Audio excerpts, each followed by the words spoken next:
I've got a live tracker of European purchases of Russian energy since the start of the invasion in Ukraine. Now, we're not allowed to have big PowerPoint presentations here, but bear with me. This thing's just clicking down, or clicking up, I should say, euros. And right now it says 219 billion, 221,431,104, now just jumped to 581 euros that have now been invested in Russia in purchasing Russian oil and Russian gas.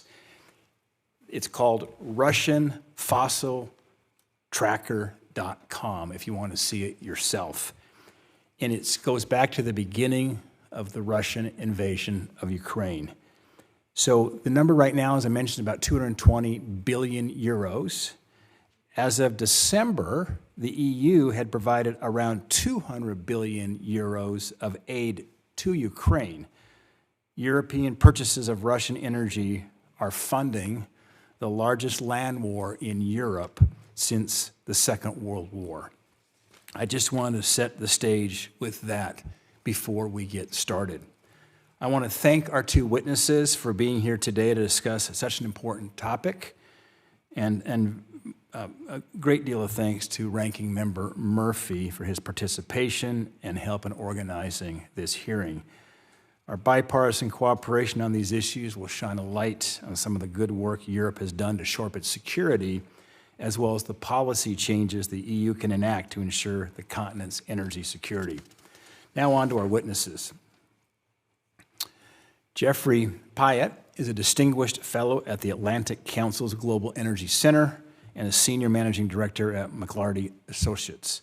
Prior to his current positions, he had a long and distinguished career at the U.S. Foreign Service, serving as Assistant Secretary of State for Energy Resources, as U.S. Ambassador to Ukraine and Greece, and other senior postings both abroad and in Foggy Bottom.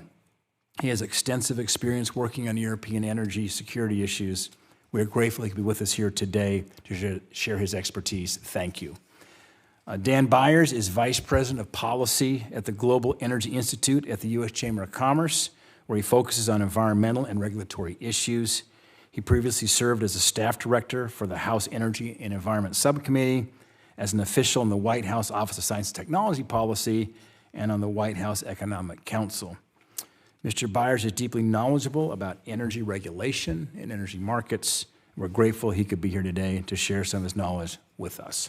So on to the matter at hand. Energy security is national security. Both the United States and Europe have become increasingly aware of that fact over the last 4 years, creating an opportunity for us to collectively build a resilient energy production and transport network that would form the bedrock of our economies. The European Commission's recent regulatory reform is a step in the right direction, aligning bloc-wide regulations with more pro-energy, pro-business, pro-market policies.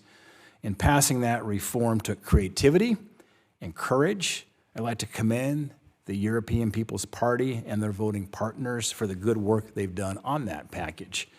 But there's still a lot more to do, clearly. All of Europe must recognize that it cannot function or recognize its economic and security goals without baseload power, and it must enact further regulatory reform to modernize the European energy ecosystem.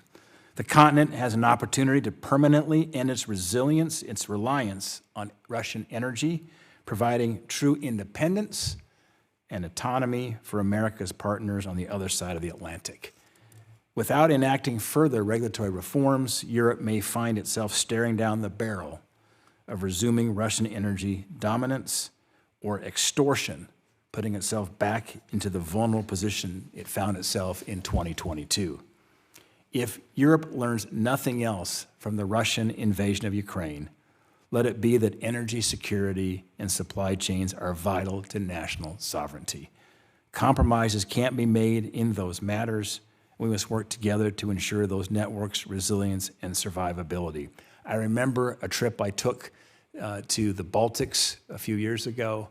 I remember hearing the story about once upon a time the nuclear reactor that existed there that was dismantled, taken out of production, as a request of request to join the EU. And they took me up to the Baltic Sea, where I could see a beautiful new LNG import terminal. But once upon a time, Lithuania used to be a net energy exporter. And after actions taken, short-sighted, to remove the baseload power of their nuclear power station, they became an energy importer. Then, of course, with the Russian invasion of Ukraine, that problem clearly was further exacerbated. I encourage our European partners to take a realistic view on building reliable energy infrastructure. One need look no further than Spain and Portugal to see the dangers of over-reliance on intermittent sources. The entire Iberian Peninsula found itself without power last year, underscoring the vulnerability of countries that fail to maintain a diverse set of energy sources. And to be clear, where I stand on here, I want to see a diverse energy portfolio. I just want to see more electrons and more baseload power and more diversity as relates to energy. As the West builds the economy that will drive our countries forward, baseload power will become even more important. Whether it be for data centers, manufacturing, or defense production, reliable power is the backbone, certainly, of future prosperity. The United States and many of our partners and allies stand at the ready to work with Europe to increase energy supply, be it oil, gas, nuclear, hydro, or renewables. The reinvigoration of our economies will require a holistic, truly all-of-the-above energy approach. And I believe Europe must act now, enacting the regulatory reforms and infrastructure investments necessary to sign long-term energy import and development contracts and ensure the continent's future.